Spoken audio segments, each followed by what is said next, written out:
Hey guys, it's HMD here and welcome back to another video. And today we're doing a Champions League round of 16 first leg roundup video. It's like a whole new thing to my channel. First sort of like football discussion video on this channel. So I would love all the support, any support. Big thumbs up, subscribe if you're new. And yeah, let's get into the episode. I don't really know if it's gonna be like a series or anything, but anyway, let's go. The first game that we're going to talk about was obviously the first one. This was, I think, last week, or yeah, I think this was last Tuesday or something like that. The 14th for the second, yeah, I think so. We had Paris Saint-Germain versus Barcelona. This game was like completely hyped to be, a Barca win. Maybe at home for Paris Saint-Germain they might have gotten a result. It was tipped to be a tight game, probably the two biggest teams going head to head in the round of 16. But oh my god, like everybody was blown away by firstly how shambolic Barcelona were defensively, just everything. Messi, I've never seen Messi have that much of a bad game. I've hardly ever seen Messi have a bad game. I've seen him have a couple, but I've never seen him that just completely out of it. He let his side down as well, like giving the ball away and then they ended up conceding and things like that. It was just so bad. But as far as Paris Saint-Germain are concerned, Di Maria, absolutely inspirational performance. Cavani, fantastic. Verratti, Rabiot, absolutely unbelievable. And that, I can't remember that youngster's name, that centre back who came in for his Champions League debut. He was amazing as well. He looks like a very exciting player for the future. And yeah, PSG were just absolutely incredible, completely deserved. They should have scored more, really. It should have been more than 4. Now, that's how bad Barcelona were. Incredible night in Paris, just absolutely incredible.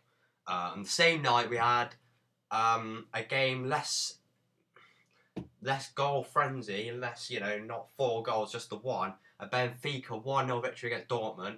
I was unable to watch all the games because obviously there's 2 games on a night and I can't watch both of them. I always have to pick one, and I normally went with like the biggest game, so Paris Saint-Germain versus Barca went with that, and then obviously the Bayern Arsenal game went with Bayern Arsenal instead of Real Napoli and things like that. So didn't actually see this game, but I've seen the highlights, and from what the looks of it, Aubameyang had an absolute nightmare. He had like 2 or 3 just unbelievable chances, and he missed a penalty, like a shocking penalty. So just dreadful from Aubameyang. But Benfica, their goalkeeper was absolutely inspired. He made some fantastic saves, and they rode their luck. They got a goal from Mitroglou, and they won 1-0. Just incredible from the looks of it. But it's gonna be hard when they go, because that was their home leg. When they go to Germany, that is going to be a very tough game against Dortmund. Very, very tough. So I still think that Dortmund may well come through and progress into the quarterfinals. So next up we have Real Madrid versus Napoli. Again, I didn't see the game. I saw the highlights. Real Madrid, as you'd expect, very dominant. Insigne, I think it was Insigne, scored an incredibly audacious goal. Fair play to him. But Real Madrid completely outclassed them. Benzema had a fair few chances, got a goal. Toni Kroos's goal was nice. And Casemiro's goal, oh my day, that was an unbelievable strike. So, Real Madrid, yeah, pretty solid. You'd expect them to be there or thereabouts again this year. I could see them making the final. I don't know if they're going to win it, but they've got a very good chance, particularly looks like Barcelona going out. But I think Bayern Munich, Paris Saint-Germain, Juventus even, they're going to really challenge Real Madrid this year. Those few teams, maybe a couple of others, could be in contention. But yeah, very interesting. And the next game, I don't know if I mentioned it, was 3-1 to Real Madrid in that game. So the next game, the big one, the laughing stock in many ways. Bayern Munich 5, Arsenal 1. Now this game, I missed the first half because I had football training. I came in, 1-1, listening to the radio, 1-1, seemed like Arsenal done very well. You know, held their own, pretty solid performance, all things considered. You know, 1-1 with Bayern Munich, an away goal. You know, it's looking good for the second half. And I thought, oh no, this is going to be the year, isn't it? This is going to be the year that Arsenal actually get past the round of 16. And then the second half happened.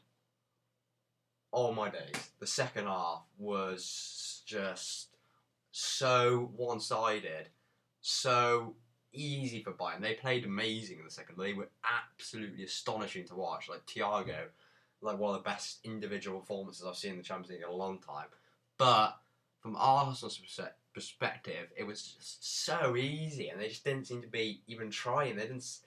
There wasn't any kind of desire to get back into that game. It seemed like when they got 3-4-1 down, that was it. They just completely gave in. And if it was for Ospina, who you might think, oh, they conceded 5 goals, he must have had a shocker. No, he had a good game.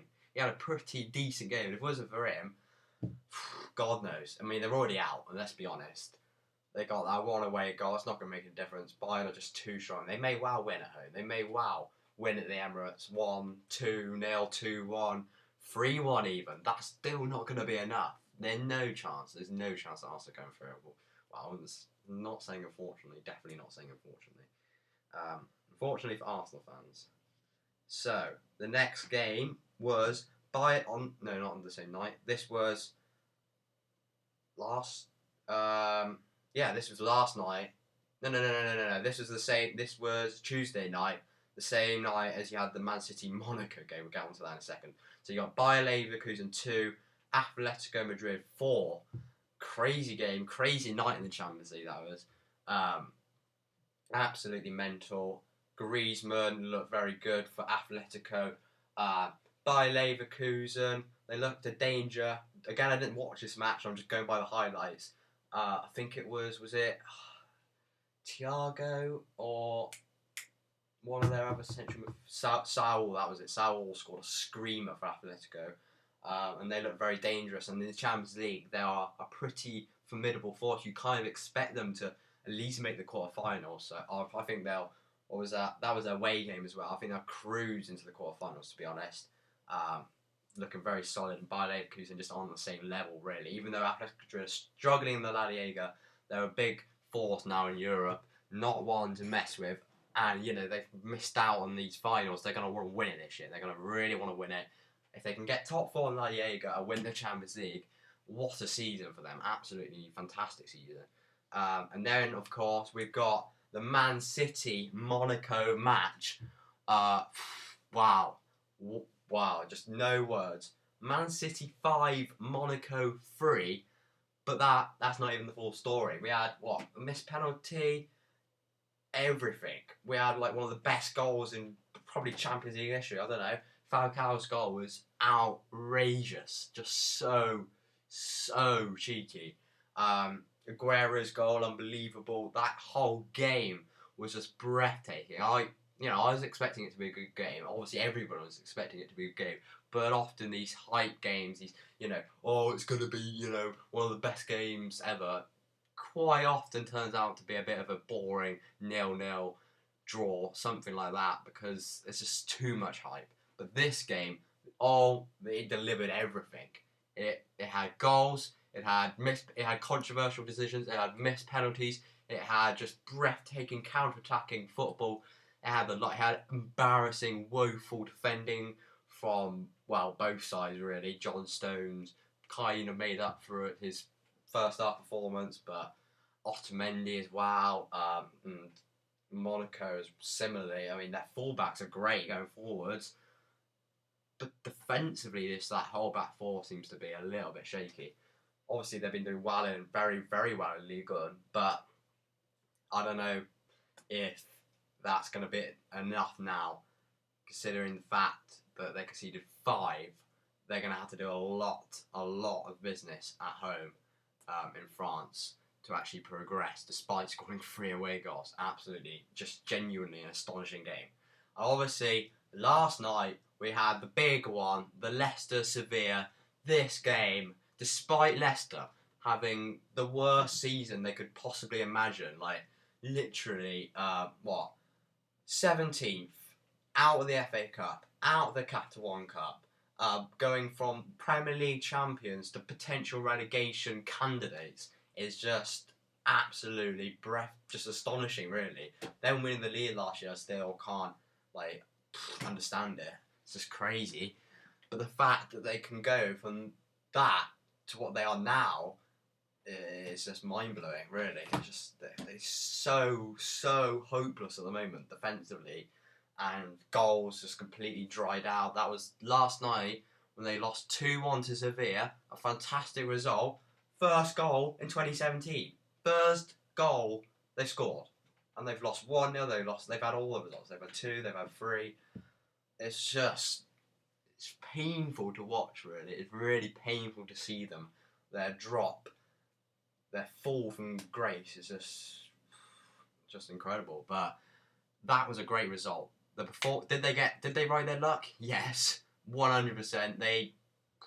It's fair to say they probably didn't deserve that, 2-1 defeat away from home or away goal. They didn't deserve to come away with that. They scored a fantastic goal, in fairness. But if it wasn't for Schmeichel and a bit of lack of clinicalness from Sevilla, it could have been a lot more. Fair play to Leicester. They didn't give up. It was a big result for them. They really fought to the last minute of the game. But that could just be the turning point in their season. Not the fact that they're going to win every game now, but that might just help them get a bit of momentum in the Premier League, get a couple of results, stay in the division, and who knows in the Champions League. Anything. It just wouldn't surprise me right now after what I've seen in the last couple of years. Anything could happen in the Champions League for them. So, particularly the King Power, there's going to be an unbelievable atmosphere, particularly if they get a couple of results in the Premier League in the next couple of weeks. Then, there's going to be a lot of support there. It's going to be a great game. And, yeah, I really hope for a Leicester victory. Oh, God, there's a lot of talking. So, yeah, that's basically the roundup. Who I think is going to go through then. I'll just quickly go through this. I've pretty much talked about most of the game quite a bit, so just quickly go through this. So you've got Paris Saint-Germain will go through against Barca, definitely. I think, yeah, pretty solid. They're just too strong. It's too much of a strong advantage over Barca. Even if Barca have one of their best nights, it's gonna be tough. It's gonna be really tough. It's not beyond Barca, particularly with Messi, Neymar, Suarez, MSN. It's definitely not past them. It's not over, but I still think the PSG will be too good. Benfica, Dortmund, I think the Dortmund will end up coming through in that game. Bangyan might have a better leg, and Royce. They got loads of talent. I think they'll come through in that game. Real Madrid, Napoli, I think, despite it, the next leg being away from home for Real Madrid, they have to trip to Italy, but I still think that Real Madrid will comfortably progress to the quarterfinals. You got Bayern, Arsenal. I don't think you really need me to answer that. It's just I pretty much already did answer it anyway. Bayern are going through. Bayer Leverkusen, Atletico Madrid. The team going through is going to be definitely Atletico Madrid. Just way too strong for Bayer Leverkusen, no doubt about that. City, Monaco. Wow, this is a tough one because that game was just breathtaking. So many goals. But I do think the City will come through. It was that to come all the way back from 3-1 down or something to win 5-3. I think that 2-goal advantage is just going to be enough. I don't know what's going to happen in the next leg, but I think that advantage will just get them over the line. So City to progress. Porto, Juventus. I think Juventus, that was there was away from home, and they got 2 away goals, and Porto didn't score at all. I think it's pretty obvious. Well, it would seem pretty obvious that Juventus will go through, but you just never know. Porto got some good players. You never know. But I do think that Juventus are going to go through. Leicester, Sevilla. Well, the King Power, I've just got a feeling. I know Sevilla have had a fantastic season, but I've pretty much gone, as you would expect for all the other results. So I'm going to go for a bit of a shocker here. A Leicester to progress. Maybe a 1-0 win something like that. Or maybe even another 2-1 win, and then go to extra time. Just by the time it gets to extra time, the Champions League round of 16, anything can happen. Absolutely anything. Napoli round. Oh no, gone through them all. So there you go, guys. Last little part of this video. I thought there's no point in having a whole separate video for this, so I'll just tell you guys now. Basically, been having a think, and obviously the last few FIFA videos I've done, they haven't really got a massive amount of support. And when I say that, I mean like 1 like, something like that, 2 likes maximum. Not very many views at all. They're just not seeming to be that. They started off really popular mainly because they were some of my first videos, but it's just not seeming like many of you guys want to watch. I'm not saying that that's always going to be the case, but at the moment it would seem to be the case. I really enjoy making them. I really enjoy making the content, and playing FIFA is obviously something that I would do normally, so it's just great for me. I really enjoy it. I like thinking of some of the ideas, making it better, with the HM and DHQ and like some of the wheel decide things I did, the Road to Division 1, things like that. We're getting close to the January transfer window of the West Ham career as well, so I'm quite excited for that. But I can do that by myself and not having to record that, and obviously do it at probably a much quicker pace than I would do uploading it every other day or whatever. So, but if I've completely misunderstood this and just a phase that you guys weren't that interested in, then let me know, because I think I'm going to put like a voting thing in here in this video, so you can have a poll voting either yes, you want career mode to stay, and Road to Division 1 to stay, and no, if you want it scrapped and you just want me to make videos like this more often. So yeah, if I haven't got, for some reason I can't get that working, then just comment, message me, anything that you think, like what your opinions are. So if you think yes, I should stop, or no, I shouldn't, then let me know. Just on the comment section here, on I'll probably share this on Facebook comment section on there, or just give me a message on Facebook or Snapchat or whatever. If you see me in real life, then just ask me there as well. Not ask me. Tell me what you think there. So yeah, vote. If there is a voting thing on this video, then vote. But if not, vote anyway in the comments and whatever, like I just said. And yeah, I hope you guys enjoyed this slightly different video today. If you did, big thumbs up. Subscribe if you're new, and peace.